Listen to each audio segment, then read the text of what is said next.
마약과의 전쟁에서 반드시 승리해 주십시오.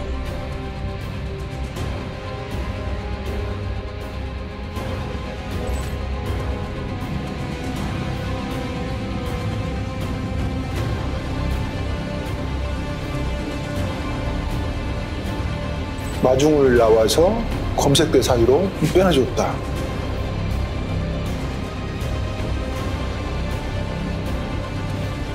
지금부터 저희 정부가 반드시 막아내겠습니다.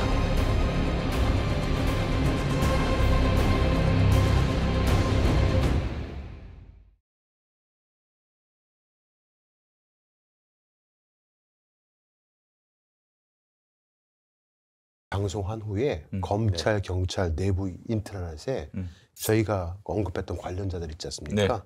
그들에 대한 주요 정보가 비공개 처리되거나 검색이 되지 않고 있다고 합니다. 아, 그래요? 네.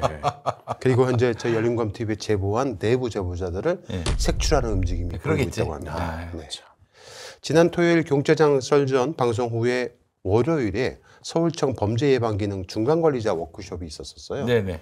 서울청 대강당에서 있었는데 원래 참석하기로 했었던 청장대행 박현수가 갑자기 일정이 생겼다고는 이유로 불참을 했다고 합니다. 밖에 안 되는 사람이 청장도 아니면서 불참을 해. 보통 이제 행사 중에 30분 정도 서울청장 격려 시간이 예정되어 있어서 참석하지 않았는데 행사가 끝나면 이제 청장과 지휘부가 강당 밖에서 이렇게 참석자들과 악수를 하는 행사를 하기도 했었거든요. 늘 그렇게 있어 왔는데 청장이 부재해서 그것도 생략을 했다고 합니다. 들리는 얘기로는 저희 열린검TV 방송에 나오고 나서 박현수가 엄청나게 지금 머리 끝까지 화가 올라가 있어서 뭐 화가 나?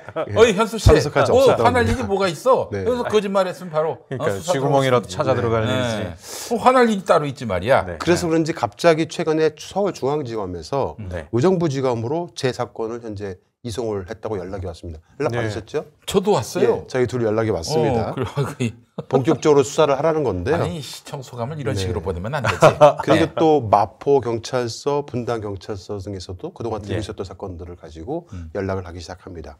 고소고발이 들어왔으니까 수사를 받으러 나오라는 건데요. 아무튼 저는 저희 관할 경찰서로 이송을 좀 부탁하고 있는 상황인데 뭐라고 얘기하면 꼭 이송을 원한다고 해서 이송을 할 필요가 없다라는 식으로 얘기를 합니다. 그러니까 마포서까지 와서 조사를 받아라. 괴롭히기 하겠다는 거네요. 마포경찰서 그 식당이 맛있어요. 한번 나가봤습니다. 알겠습니다. 자, 공권력을 가지고 있는 뭐 검찰과 경찰이 아무리 저희 열린검TV를 가만두지 않겠다고 벼르더라도 결코 열공의 진실을 찾고자 하는 의지는 절대 꺾을 수 없을 겁니다. 우리 기획 한번 제대로 해보자 라고 사법부와 검찰과 경찰 그리고 용산이 합작을 한 사건에 대해서 오늘 말씀을 드리겠는데요. 지난주에 예고해드린 대로 마약 이슈를 덮은 마약 기획에 대해서 이야기를 한번 해보고자 합니다. 잘 따라오시기 바랍니다. 아직은 추정이긴 하지만 윤석열은 대통령에 오르고 얼마 지나지 않아 국내 마약 유통 루트 중에서 말레이시아 밀반입 루트를 제외한 다른 모든 루트에 대한 대대적인 수사를 진행하기로 합니다. 아마 부인 김건희 일가의 독전 사업을 위해서 그런 것으로 추정이 됩니다. 그러니까 마약 수사한다는 것이 기존에 이미 들어온 시장 그 점유하고 있는 그 사업자들 몽땅 몰아내려고 말레이시아만 남겨놓고 나머지는 다 쳐내고 그래서 이 시장 다 먹게 하려고 하는 게 아닌가라는 추정이 됩니다. 강력한 의심을 해보게 됩니다. 뭐 저희 썰전이니까 2022년 10월 초에 윤석열과 당시 한동훈 법무부 장관은 대대적으로 마약범죄 소탕 작업을 벌이기로 합니다. 마약 생산 및 유통자를 잡아야 원천 차단이 되는 건데 실마약 투약자 중심으로 실적 위주로 보여주기식 대대적 단속 장면을 연출하기 위해서 이태원 할로윈데이를 D-Day로 잡습니다. 2022년. 윤석열과 한동훈은 검찰과 경찰을 중심으로 마약과의 전쟁을 한다며 마약 단속 형사팀을 구성해서 이태원 할로윈데이에 맞춰 준비를 했던 거였습니다. 그런데 단 한 명의 마약 사범도 잡지 못하고 2022년 10월 29일 이태원 참사가 일어나게 됩니다. 마약을 때려잡겠다고 호기롭게 시작을 했는데 이태원 참사가 일어나고 곧이어 2023년 1월 27일 말레이시아 마약 조직원 6명이 인천공항을 통해서 총 24kg의 필로폰 마약을 대량 국내로 밀반입시킨 사건이 터집니다. 곧이어 2023년 2월에만 총 3차례에 걸쳐서 더 말레이시아 마약 조직원들이 김해 공항을 또 통해서 마약을 밀반입하게 됩니다. 당시 이 사건을 맡고 있었던 인천지검의 김현실 부장검사, 신준호, 또 최세훈 검사가 있었습니다. 그렇게 말씀을 처음 저희 검찰편에서 말씀을 드렸지 않습니까? 네. 그리고 그 당시 인천지검장은 심우정이었다고 말씀을 드린 바 있습니다. 한동훈 법무부 장관은 이 사건이 터지자 검찰은 어떤 이유에서인지 한동훈과 함께 이 사건을 축소하고 덮으려고 시도한 것으로 보입니다. 그런데 우연찮게 영등포 경찰서의 백효령 경정팀에서 말레이시아 조직원 중에 일부를 체포하면서 이 사건이 세상에 알려지게 된 것입니다. 2023년 2월 검찰 입장에서는 또 하나의 악재가 터졌습니다. 2월 검찰은 대장동 개발사업 특혜 및 성남 FC 후원금 의혹으로 당시 이재명 민주당 대표에 대해 구속영장을 청구하고 국회에 체포동의서를 보내게 됩니다. 그런데 무리한 검찰의 행태에 전국은 오히려 발칵 뒤집히게 됩니다. 용산과 검찰의 의도와 달리 언론의 반응은 검찰이 정적 제거를 위한 수사를 하고 있다는 기사를 쏟아내기 시작을 했습니다. 그러자 용산과 검찰 입장에서는 이슈로 덮고자 2022년부터 경찰청 마수대에서 은밀히 수사해오고 있었던 연예인 마약 연루 사건을 터뜨리기로 합니다. 마수대가 뭐냐, 마약 수사대. 네, 바로 배우 유아인 사건입니다. 2023년 2월 8일 오후 9시 24분 TV조선이 경찰 프로포폴 상습 투약 영화배우 출국 금지라는 단독 보도를 하게 됩니다. 이렇게 해서 세상에 알려졌는데 당시 경찰이 내사 중이었던 유아인 사건을 조선에 흘려서 보도한 것으로 보인 겁니다. 친윤 검찰과 친윤 경찰 입장에서는 손봐야 할 연예인 리스트를 가지고 있었다고 합니다. 그 중에 한 명이 엄홍식, 바로 배우 유아인인 겁니다.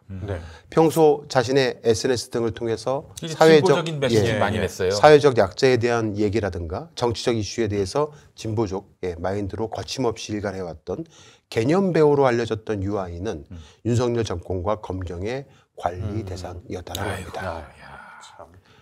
유아인은 평소 수면에 좀 어려움이 있었다고 합니다. 만성 우울감과 공황 증상 등을 겪어서 오랫동안 병원을 찾았다고 합니다. 저는 이 마음을 10분 이해합니다. 저도 똑같은 증상을 겪고 있거든요. 유아인이 처음 병원에 내원한 2021년 6월 29일 이후로 내원 때마다 지속해서 우울감을 호소했고 죽음에 대한 생각들을 의사에게 호소하기도 했다고 합니다. 의사는 매우 심각한 수준으로 보고 프로포폴을 처방해 준 겁니다. 하지만 유아인은 그 병원뿐만 아니라 다른 서울 일대의 병원에서도 같은 처방으로 총 181차례나 프로포폴을 처방받은 겁니다. 공황장애를 벗어나고자 했던 것인데 여러 병원에서 중복 처방을 받은 것이 문제였던 겁니다. 즉 과다 처방이 된 거죠.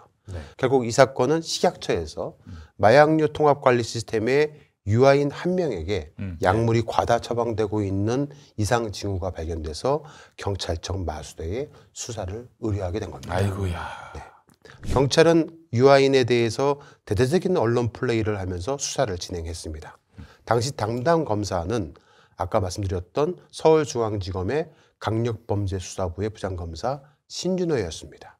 신준호 검사가 그림을 그리고 경찰청 마수대가 칼질을 해대기 시작을 했습니다. 2023년 3월 23일 경찰은 유아인 자택에서 마약 투약 의심 기구 등을 수색을 했다라고 했지만 아무것도 나온 게 없었습니다.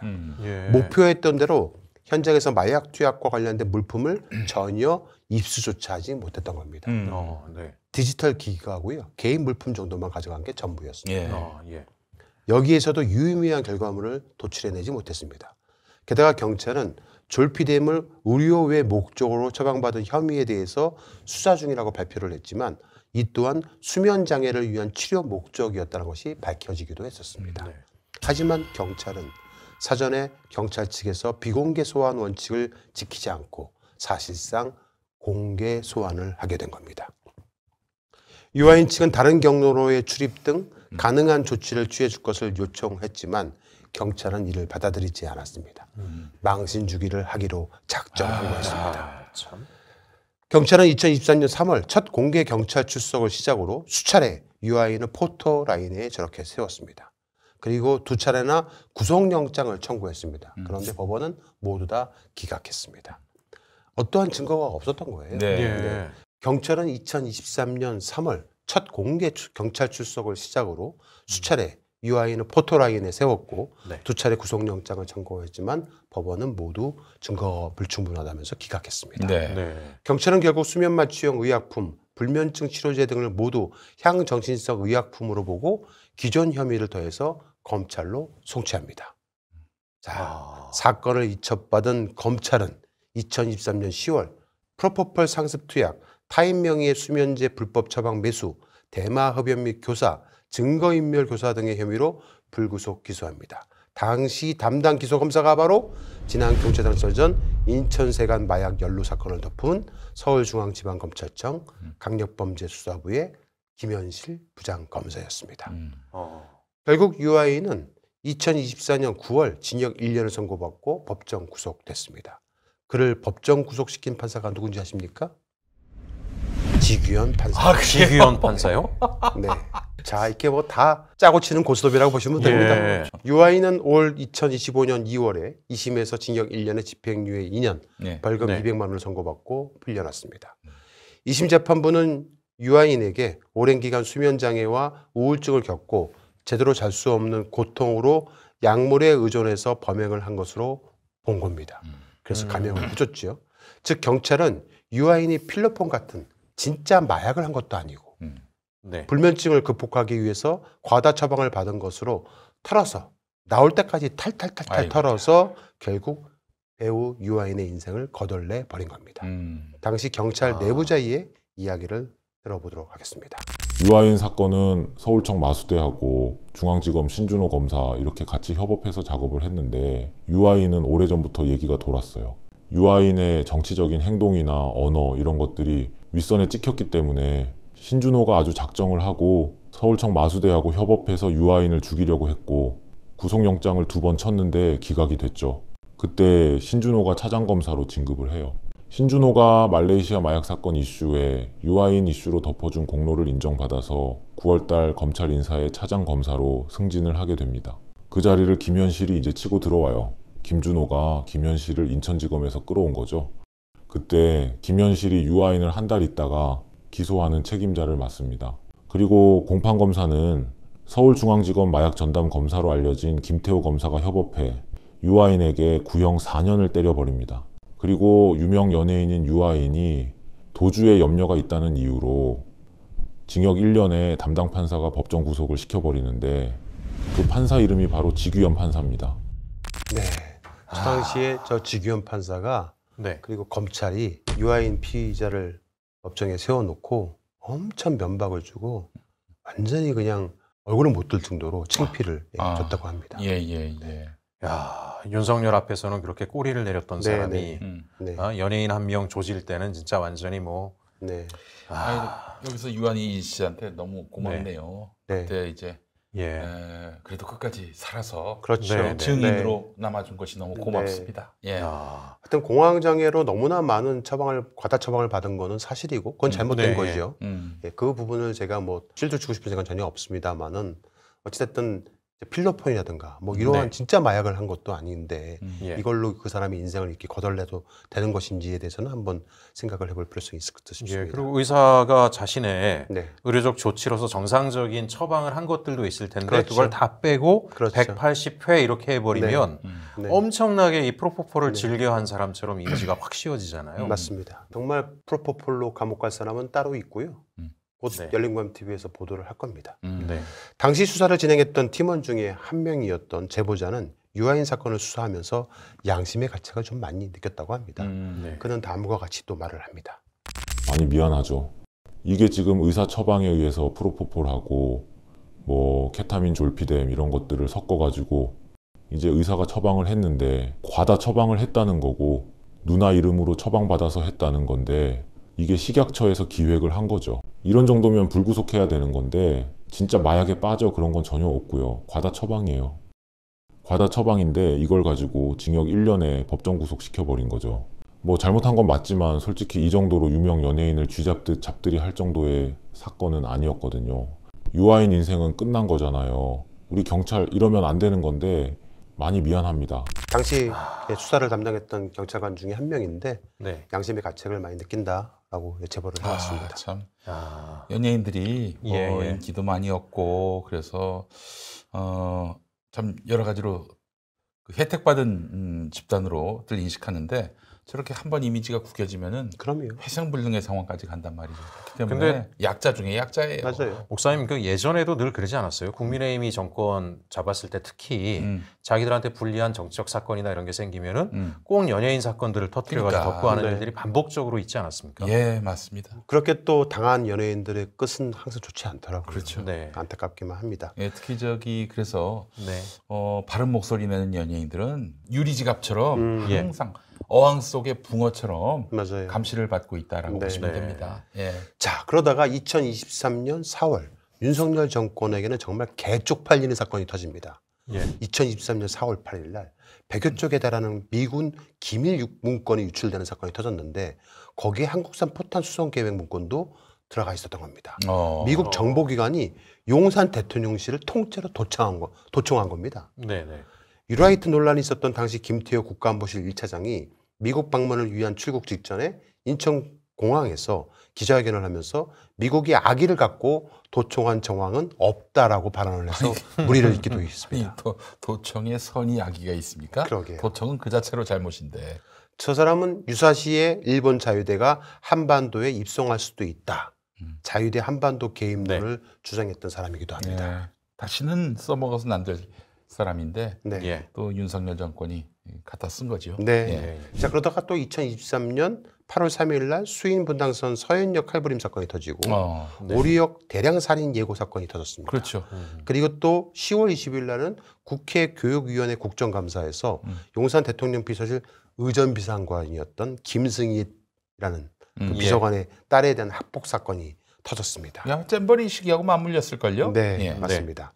2023년 7월 10일 의전비서관이었던 김승희의 초등학교 3학년 딸 김모양이 같은 학교에 재학하던 초등학교 2학년을 화장실로 데려가서 변기에 앉힌 다음에 10차례나 리코더로 머리를 내리친 사건이 터진 거였죠. 어디서 그런 걸 배워가지고. 전치 9주의 예. 상해를 입힌 사건이었는데 이 사건이 터지니까 김승희 비서관 부인이 학폭 조사위 진술서에 뭐라고 썼는지 아십니까? 아버지가. 사랑에 매다.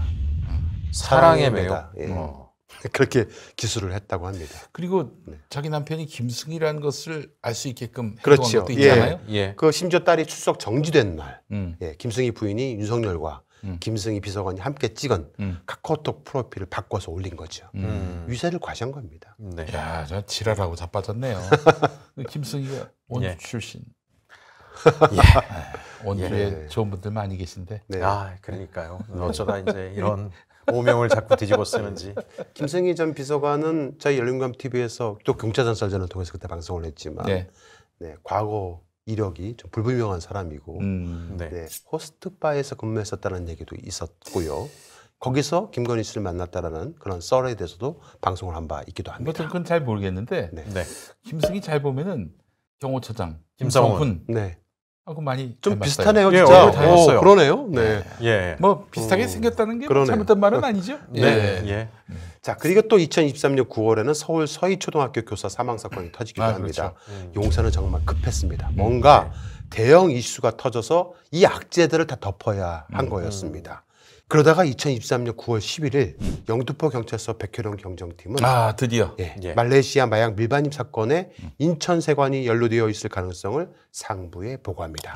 이 보고는 즉시 용산 대통령실로 전달됐다고 합니다. 네. 이때부터 본격적으로 온갖 곳에서 백혈원 경정에게 외압이 물밀듯이 들어오기 시작을 했습니다. 네. 경찰 조직 내 인사 이동도 있었습니다.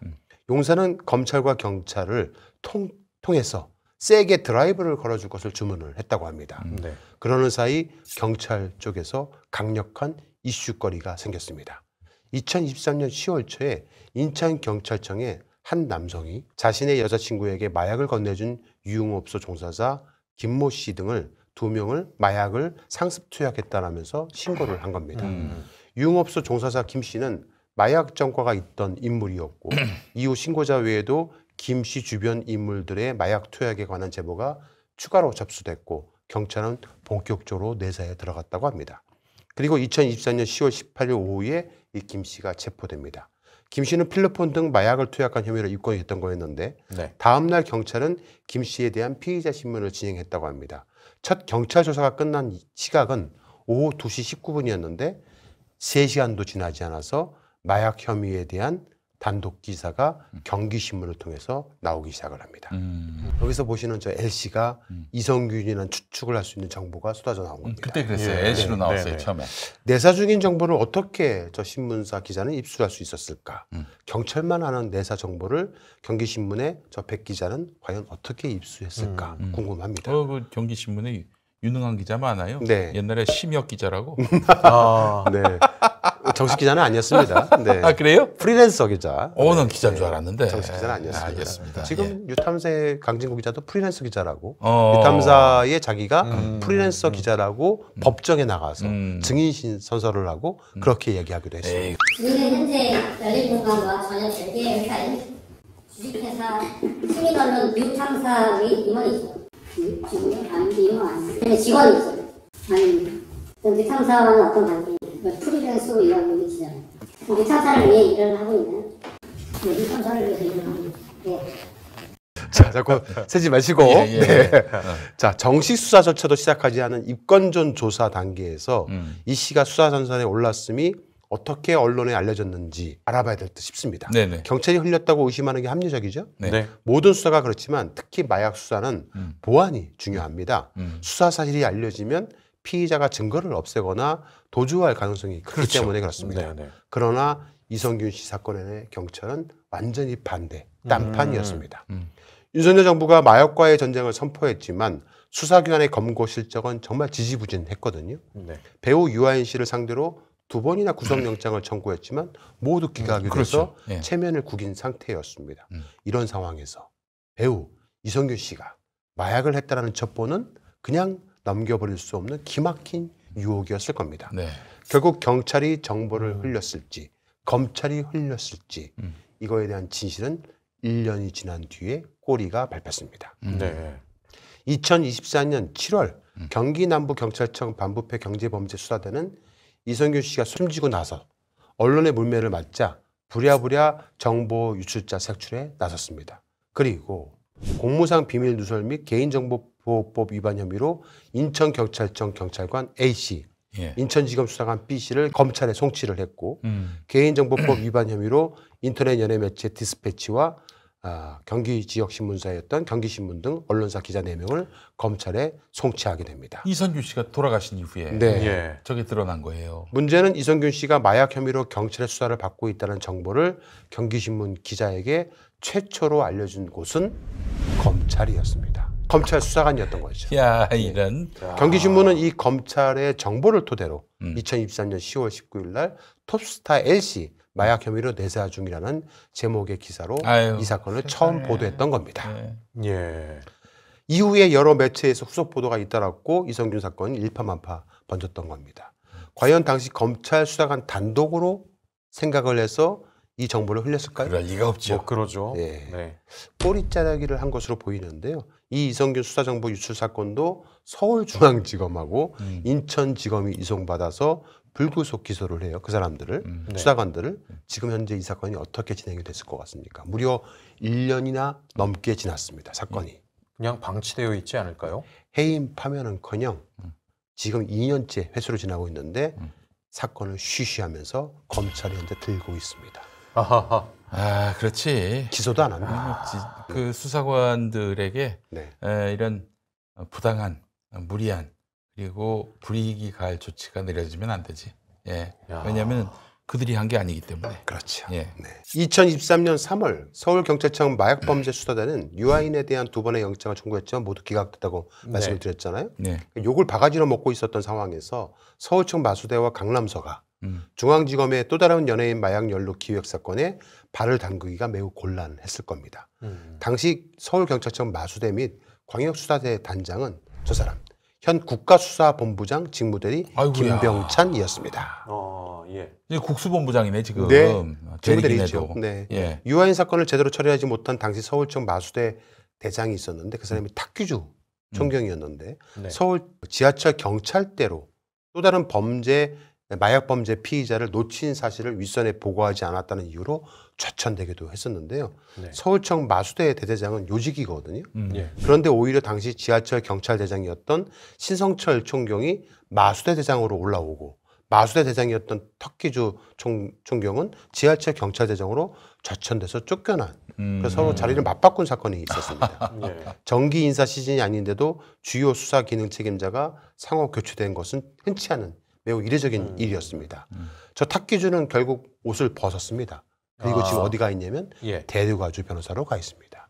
아 대류가주. 네. 예, 그 사람이 대류가주. 2007년도에 변호사 자격증을 획득했더라고요. 어, 네. 대류가주에 저 사람 있잖아요. 이규철. 네. 그 박영수 특검 예, 트렌치 코트 대변인. 네. 예, 또 윤석열이하고 네. 독대를 했죠. 정작 유아인 이성균 지드래곤 사건을 검찰과 기획했던 몸통 중에 하나였던 당시 인천경찰청장 김희중.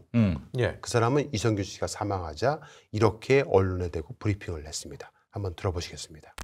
먼저 고인께서 사망한 점에 대해 매우 안타깝게 생각하며 유족분들께도 깊은 위로의 말씀을 드립니다. 일부에서 제기한 경찰의 공개 출석 요구나 수사사항 유출은 전혀 없었습니다. 그런데 저 상태는 수사사항 유출은 전혀 없었다고 얘기했지 않습니까? 수사 유출이 그런데 있었잖아요. 1년 뒤에 수사를 통해서 예. 수사 유출을 확인한 거죠. 그 뻥을 쳐요. 거짓말이죠. 어. 네. 저 김희중. 네. 저 인간은 지금 어디서 뭐 하고 있나요? 당시 인천경찰청장은 2024년 옷을 벗었어요. 예.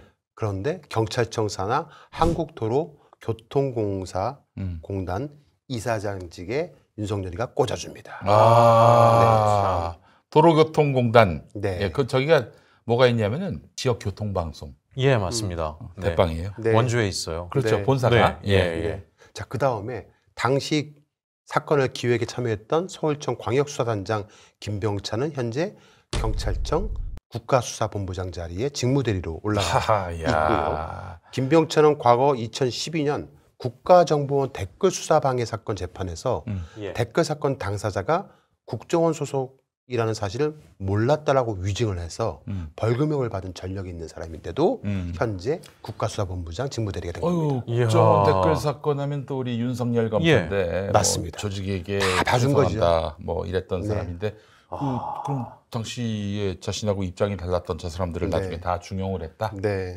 야, 국가수사본부장이 굉장히 중요한 자리잖아요. 그렇죠. 예. 네. 이성균 사건 당시에 경찰청장은 윤희근이었습니다.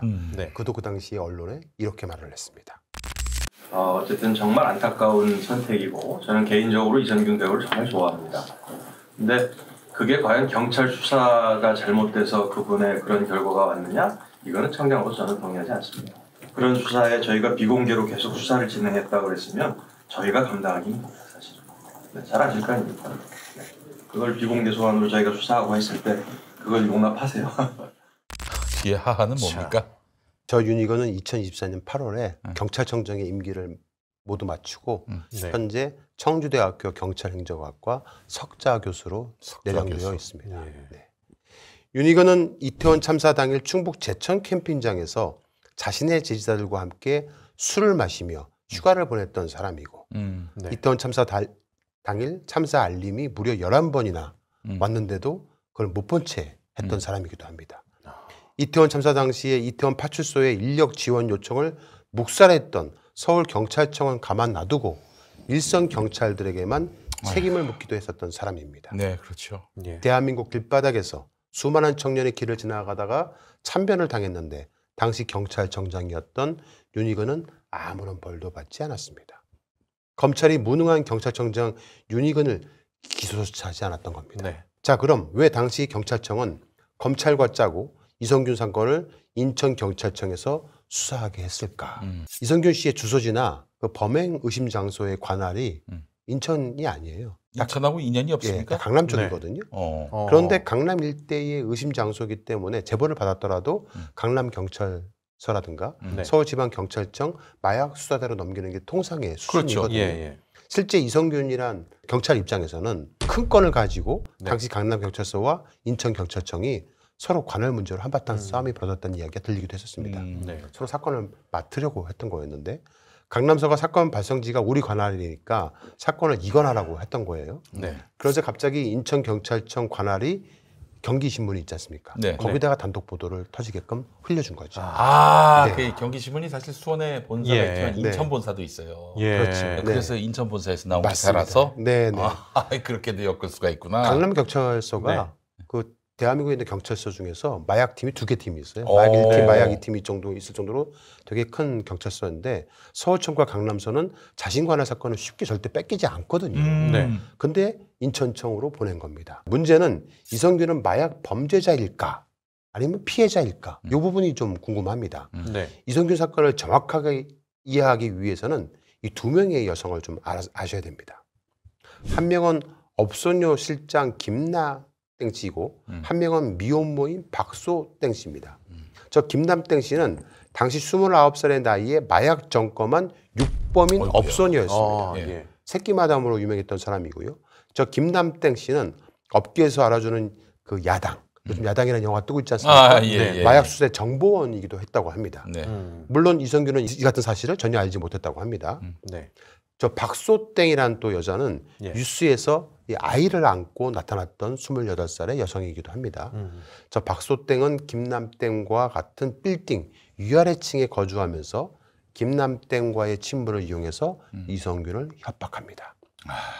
박소땡이라는 저 여자는 어플로 남자 5명에게 내가 임신했다.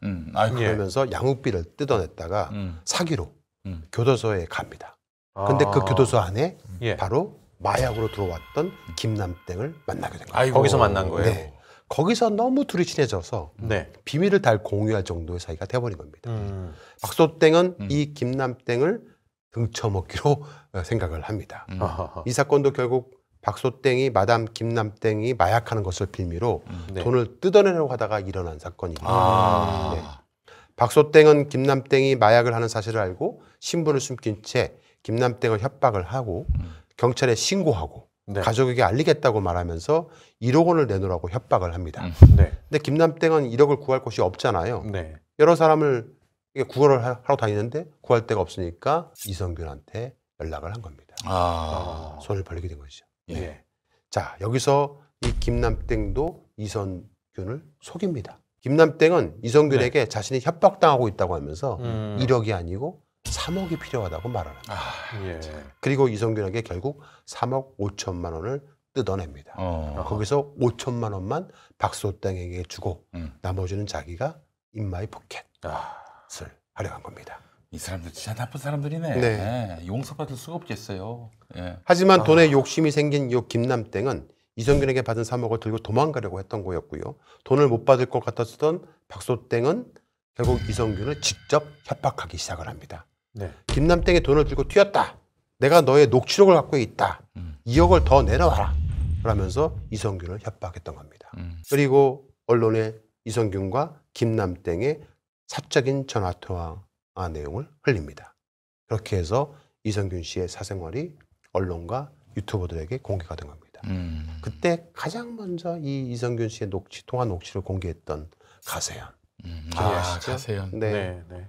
박소땡은 김남땡 가족에게 김남땡이가 마약한다는 사실을 알리고 김남땡은 박소땡이 지인들에게 박소땡이 자기 전과가 있으면서 미혼모라는 사실을 또 알립니다. 서로 치고받고 한 거죠. 예. 이렇게 둘의 사이는 최악이 되고 박소땡은 가세현, 실화탐사대 유튜버들에게 자신이 가지고 있었던 김남땡과 이성균의 자료를 싹 다 뿌린 겁니다. 또한 자신이 제보자가 돼서 실화탐사제에 인터뷰를 하기도 합니다. 네. 자, 이성균은 이렇듯 2명의 여성에게 농락을 당하고 노란한 상황에 지극히 개인적 사생활이 유튜브와 언론에 노출되면서 결국 어쩔 수 없이 스스로 생을 마감하게 된 겁니다. 자, 그럼 검찰이 집요하게 물고 늘어진 마약 정말 했을까? 정말 했을까? 이성균이 마약을 했을까요? 다들 그렇게 지금 알고 있잖아요. 자, 당시 경찰은 이성균에게 공세적인 망신을 주기 위해서 포토라인에 세웠죠. 네. 비공개 수사가 원칙임에도 이를 어겼던 겁니다. 이성균 측이 지하 주차장으로 통해서 비공개 출석을 요청했지만 경찰이 묵살했습니다. 네. 지하 주차장으로 이렇게 허가를 잘해주는 판사도 있던데 허가를 안 해주지 모르겠습니다. 그냥 똑같은 판사가 가지고 네. 망신을 주려고 네. 했었죠. 네. 자, 이성균은 무려 총 4차례나 마약 시약 검사를 했습니다. 소변 검사, 예. 모발 검사, 심지어 다리털, 겨드랑이털, 그리고 고기털까지 채모까지도 진행을 한 겁니다. 처음에 안 나왔으면 그 다음에도 안 나오는 거 아닙니까? 모두 음성 판정을 예. 받았어요. 네. 그리고 무려 이성균의 머리 모발을 100가닥이나 뽑아냅니다. 아. 100가닥을 뽑아서 채찍을 다 벗겼어요. 그래도 전혀 안 나온 거고요. 안 나왔습니다. 나올 때까지 예. 뽑았구나. 아이고. 제발 나와라 하면서 100가닥을 뽑아갖고 보냈는데 하나도 안 나온 거예요. 예. 이 정도 되면 사건을 종결해야 됩니다. 그럼요. 예. 하지만 경찰은 그러지 않았습니다. 2023년 12월 23일 또다시 이성균은 3차 소환을 당해서 포토라인에 서야만 했습니다. 저때 저 기자들 보십시오. 무려 수백 명의 기자들이 아이고. 이성균 예. 앞에서 발가벗겨진 이성균을 향해 조리돌림을 해댔습니다. 온갖 언론과 유튜버들은 이성균을 물고 뜯었습니다. 무려 이날 오전 10시부터 조사를 시작을 네. 했어요. 19시간이나 조사를 받았어요. 19시간이나요? 다음날 새벽인 12월 24일 새벽 5시에나 귀가를 시킨 겁니다. 이성균은 자신의 억울함을 항변해 볼 생각이었고요. 네. 2023년 12월 26일 날 거짓말 탐지기를 사용해서 자신에게 마약을 줬다라는 그 김남땡과 예. 함께 누가 진실한지 거짓말 탐지기를 제발 좀 사용해 달라고 경찰에 요청하기도 했습니다. 하지만 이 박소땡이 뿌린 이성균과 김남땡 간의 사생활 관련 녹취가 온갖 유튜버와 언론에 뿌려져서 조리돌림을 당하게 되자 더 이상 걷잡을 수 없다고 사태가 심각하게 돌아간다고 생각을 하고 다음 날인 12월 27일 날 서울시 성북구 와룡공원 인근에 세워둔 차 안에서 번개탄을 피운 채 숨진 상태로 발견이 됐던 겁니다. 자, 지금 이 말을 누가 했는지 한번 맞춰보세요. 법 집행은 국민의 권익 보호라는 공익적 필요에 합당한 수준으로만 이루어져야 합니다. 수사를 개시할 공익적 필요가 있는지 기본권 침해의 수인 한계는 어디까지인지 어느 지점에서 수사를 멈춰야 하는지 헌법 정신에 비추어 깊이 고민해야 합니다. 윤석열 아닌가 윤석열? 윤석열입니다. 맞죠? 윤석열이 그런 얘기를 했어요? 검찰총장 취임사 때 그런 얘기했어요. 네. 그 정권에서 벌어진 일입니다. 네. 이선균 씨 사건이. 이성균은 공갈 등의 혐의를 받은 유흥업소 실장 김남땡 씨와 전직 영화배우 박소땡 등에 대해서 결국 법원이 징역 3년 6개월과 징역 4년 2개월을 선고했습니다. 김남땡은 추가로 마약 투약 혐의가 인정을 받아서 징역 1년을 또 받기도 했습니다. 경찰 측에서 유흥업소 김 실장에 대한 범죄 수사보다 이성균에 대한 마약 의혹 수사에 더 집중을 하며 이 김 실장의 진술이 일관되지 않았음에도 무리한 수사를 계속 강행했던 겁니다. 당시 인천경찰청 마약범죄 수사계에서 이성균 마약 투약 의혹을 조사하던 중에 구속 수사 중이던 김남땡에게 또 한 명의 연예인 마약 투약 의혹을 제보받아서 터뜨립니다. 예. 바로 지드래곤입니다. 인천경찰청은 이성균과는 별개의 사건이라면서 추가로 밝혔고 10월 25일 불구속 입건을 합니다. 네. 2024년 10월 27일 지드래곤은 본인의 대변인을 통해서 마약을 투약한 사실이 없다라는 공식 입장을 밝히면서 논란을 전면 부인하기도 했었습니다.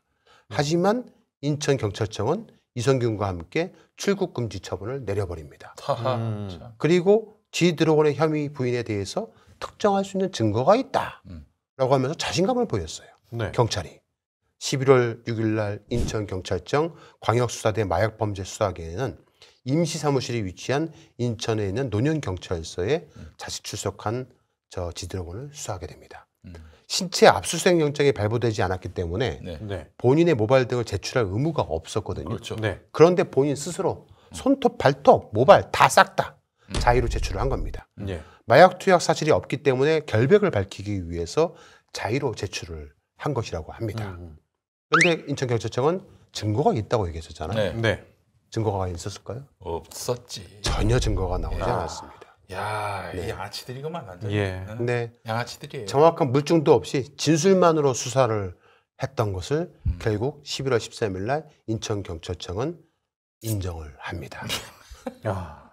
아니 그러면 지드래곤은 예. 대체 뭐 저기 뭡니까? 그러니까요. 무슨 꼴이에요? 네. 아니 아직도 G드래곤이 뭐가 좀 있었던 것 같다 생각하는 분들이 많아요. 그러게요. 저런 뉴스 한번 보면은 다 그런 인상이 남고. 그렇지. 그러니까요. 예. 네. 결국 수사가 지지분해지고 G드래곤은 계속해서 음성을 받게 되니까 12월 14일 날 결국 무혐의 처리를 합니다. 나쁜 새끼들. 아유. 당초 그 G드래곤의 마약 투약 사실을 제보했던 아까 그 네. 김남땡 씨. 네. 조사가 반복되자 처음에는 이 권지용 씨잖아요. 이름이. 예. 직접 마약을 한 것은 보지 못했다고 이렇게 또 입장을 바꿔버리기도 합니다. 그러니까 결국에는 이 김남땡 씨가 마약을 G드래곤이 했다라는 거를 봤다고 처음에 진술했다가 네.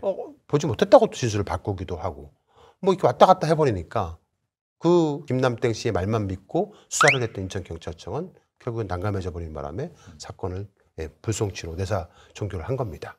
경찰과 대중들의 마녀 사냥의 사녀로 꼽히는 그런 사건이기도 했었습니다. 강남경찰서와 인천경찰청 간의 이성균 사건을 가지고 서로 사건을 맡겠다고 아까 말씀드렸잖아요. 네. 그것에 대해서 교통정리를 어디선가 누군가 했을 거 아닙니까? 네. 네. 당시 사건을 잘 알고 있는 경찰의 제보 내용을 한번 들어보도록 하겠습니다. 그때 이제 강남서 형사과장이 누구였냐면 천영길이라고 경대 출신인데 총경으로 진급했는데 굉장히 권력 지향적인 사람이에요. 언론 프렌들리한 친구죠. 실력도 좀 있고 능력도 좀 있어요. 그래서 그 친구가 이 사건을 맡으려 했어요. 그때 중앙지검 강력부 마약검사 부장검사 김현실이었잖아요. 그 다음에 신준호가 그때 이제 진급 23년 9월 달에 차장검사로 진급해가지고 안산지청에 가 있고 그래서 네트워크가 구성돼서 김현실 입장에서는 유아인 사건을 본인이 기소하고 신준호가 아주 강력하게 드라이브를 걸었고 본인이 바톤 이어받아가지고 기소하고 이성균 사건까지 중앙지검에서 취급하기에는 부담스러웠을 겁니다. 그래서 강남경찰서 관할검찰인 중앙지검에서 김현실 등이 이제 자기들이 자라왔던 텃밭인 인천에서 수사하게 교통정리해 준 거죠. 신준호도 인천지검 부장검사 출신이거든요.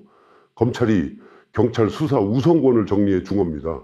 한마디로 검찰 기획, 경찰 실행 사건이죠. 검찰 기획하지 않고 경찰에서 함부로 하면 저희 살아남지 못해요. 그거 잘 아시잖아요. 검찰이 보증을 서주지 않는 것은 함부로 못합니다. 경찰청장도 함부로 못한 거 잘 아실 겁니다. 네. 대한민국은 검찰공화국이란 말이 저기서 나오는 겁니다.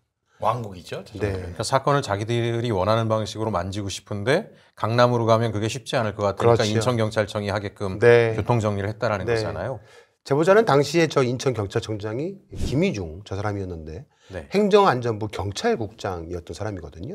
경찰국장은 용산 패밀리잖아요. 네. 네. 예. 그렇기 때문에 바로 오더를 받고 내려온 게 아닌가라고 생각을 한다는 거예요. 정말 부끄럽다. 네. 부끄러워 네. 진짜. 경찰국장을 했으니까 이 사건 해결해서 본청장으로 올려줄게. 자리 욕심을 내서 사건을 맡으라고 했지 않았을까 이렇게 추정을 한다고 합니다. 그때 이제 윤석열이 주장했던 게 뭐냐 하면 내가 언론 상대하는 거 너무 힘들다. 네. 지금 장관들이나 지휘관들이 스타들이 되라.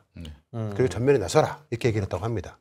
시기가 맞물려 가지고 청장들이 계속 나서고 있었던 시기였거든요. 네. 사실 그때 인천청장이 그 사건을 받아가지고 광역수사단장에게 맡기고 해서 이성균 사건을 김현실, 신준호 검사와 인천청장, 김희중, 광역수사단장 이렇게 작업을 한 걸로 보인다는 겁니다. 제보자는 인천경찰청보다 강남서가 이 사건에 대한 내사를 강남서에서 하다가 용산 쪽에서 작업을 해가지고 중앙지검 김현실 검사 등과 조율을 해서 인천경찰청으로 넘긴 것으로 파악을 하고 있는 겁니다. 이 문제는 반드시 언젠가 밝혀져야 한다고 생각이 됩니다. 네. 경찰 쪽에서도 입장을 밝혀야 한다고 생각이 됩니다. 수사의 우선순위를 따지려면 영장이 가야 된다고 합니다. 예. 영장이 우선순위죠. 법원에서 발표를 해야 되구나. 영장 청구는 검찰이 하는 겁니다. 경찰은 영장 청구에 있어서 검찰을 이길 수가 없습니다. 검찰이 기획하고 용산이 승인해서 조정된 사건으로 보입니다.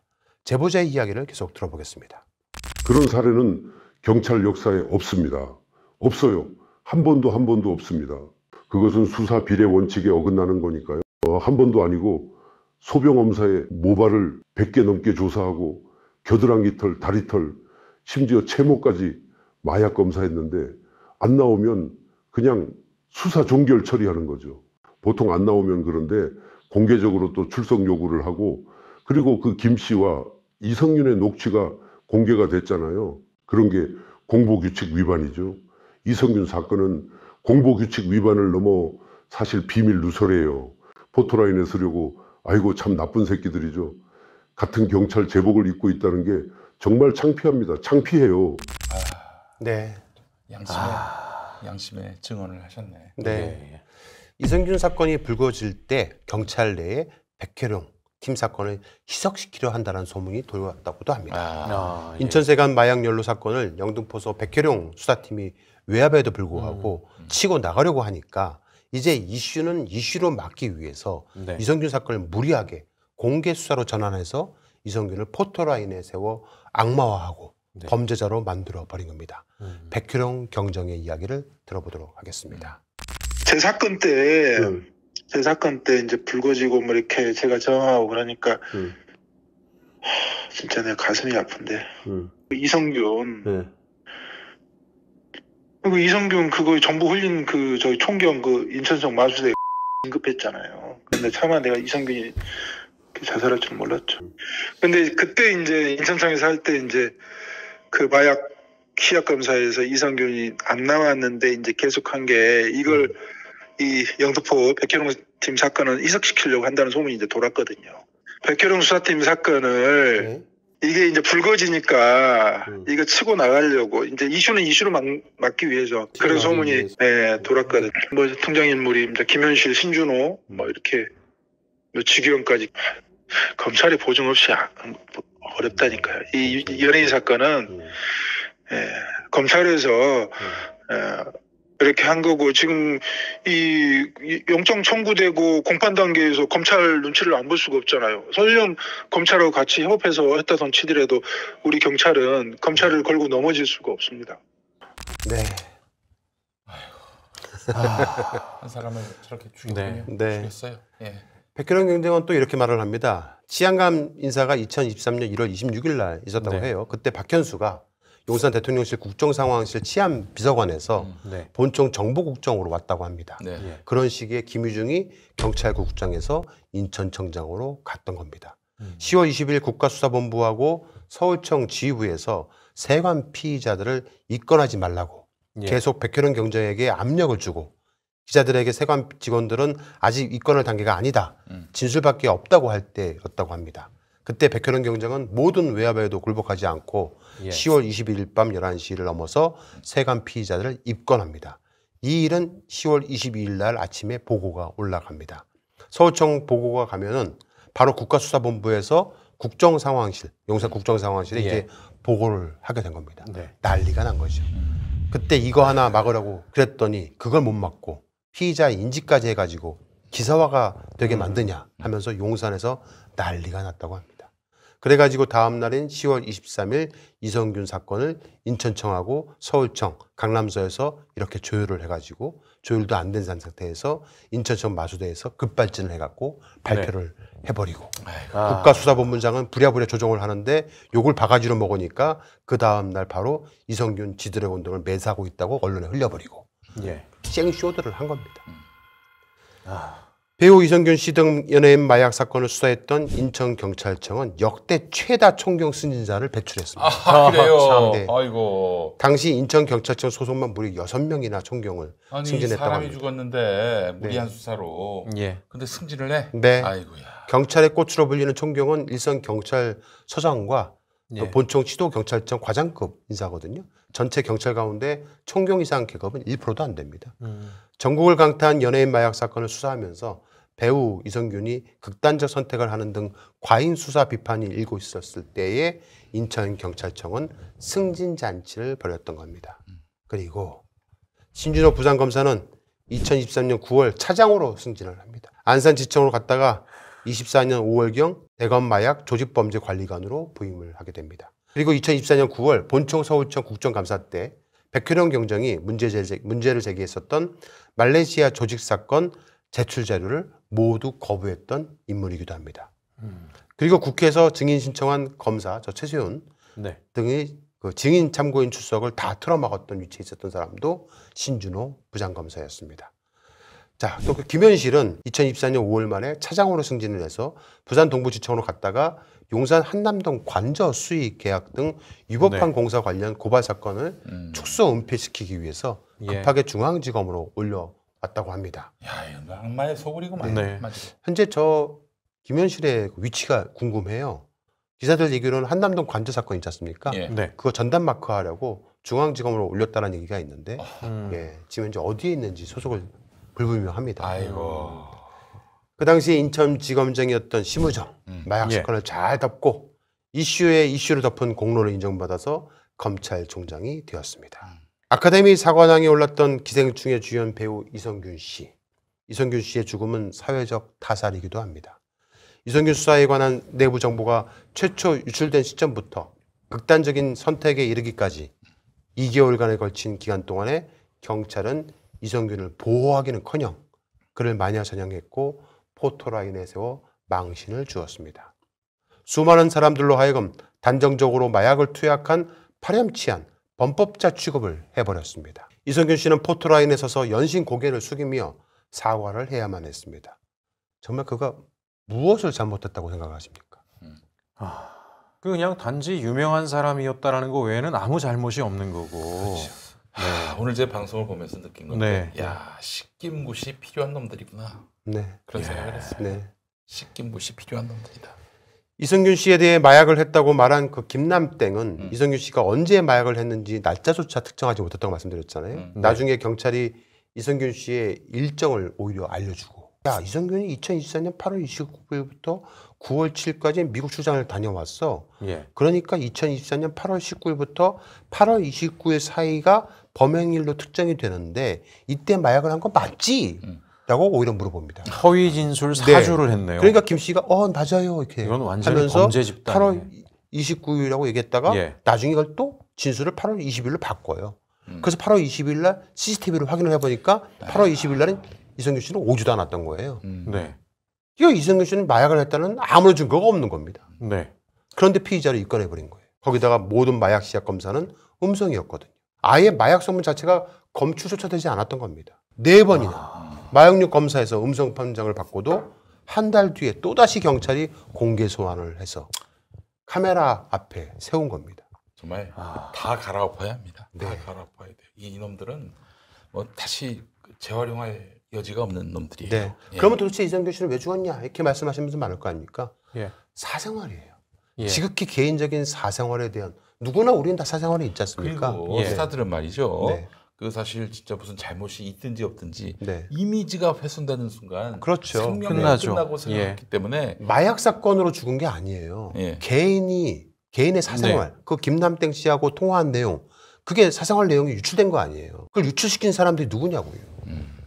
지금 검경일 가능성이 굉장히 높은 그렇죠. 거죠. 네. 그러니까 결국 이렇게 된 거네요. 그냥 멀쩡한 사람 데려다가 네. 야 너는 범죄자야. 네. 근데 증거가 안 나왔어. 네. 이게 범죄자라는데 범죄자가 아닌 티를 내네.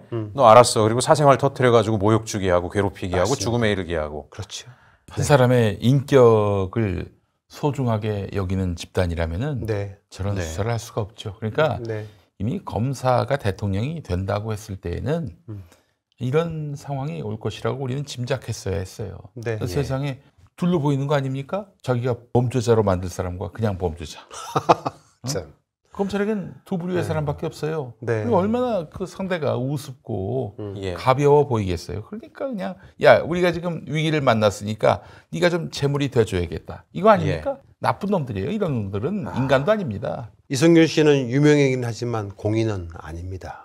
이를테면 공인이 공적 지위를 이용해서 국민들에게 뭔가 해코지를 했다든지 네. 부정부패한 일을 했다라면 국민의 알 권리 차원에서 공인에 대한 수사가 어떻게 진행되는지 정말 제대로 처벌을 하는지 아니면 감싸주는지를 살펴볼 필요가 있지만 유명인은 대중의 호기심을 충족하는 측면은 있지만 알 권리는 존재하지 않습니다.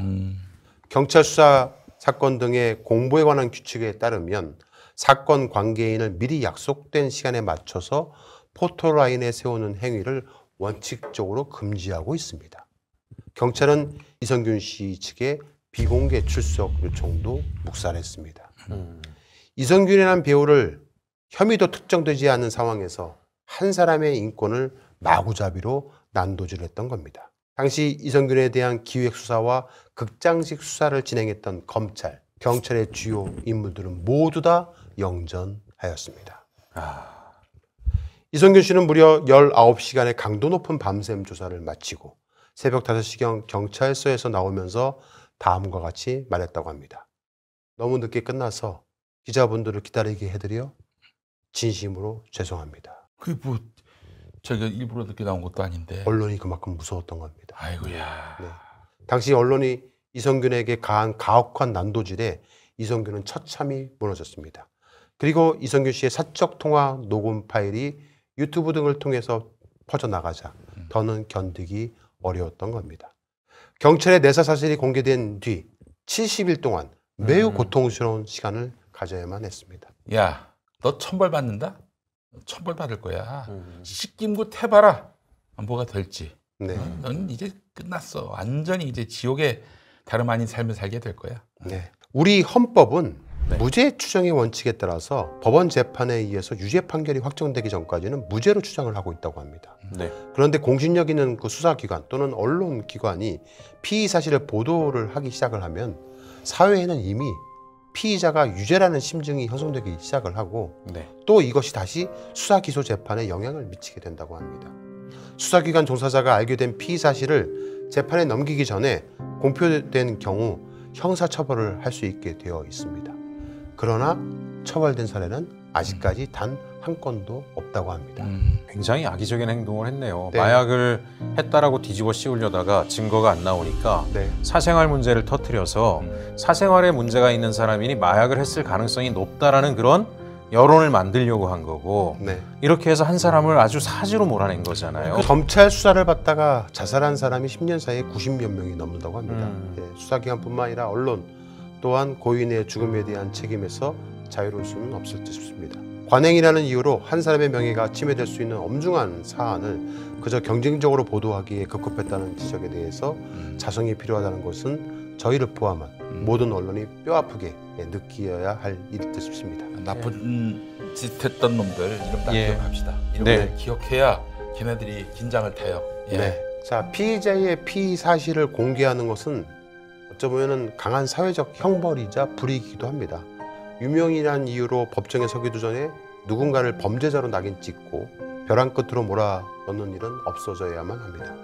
이 사건이 수사기관의 피의사실 흘리기와 언론의 무분별한 보도 관행을 되돌아보고 바로잡는 계기가 이어지기를 바랍니다. 그리고 다시는 이런 비극적인 일이 되풀이되지 않기를 바랍니다. 삼가 고 이성균 배우의 명복을 빕니다. 오늘 두 분 수고하셨습니다. 여기서 마치겠습니다. 하나, 둘, 셋, 끝!